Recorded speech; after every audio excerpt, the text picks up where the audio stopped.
তাবলীগ করা কি ফরজ, জানা করলে শাস্তি বিধান আছে? He says Allah made some ibadat obligatory for us, namaz, roza, hajj, zakat. If somebody doesn't do these, then there are punishments for him.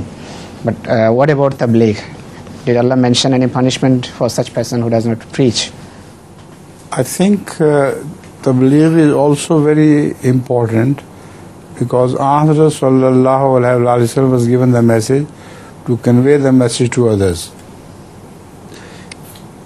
That did not mean that Rasulullah sallam was alone responsible.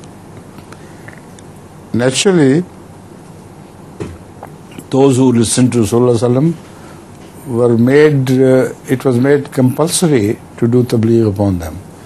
So people don't follow this.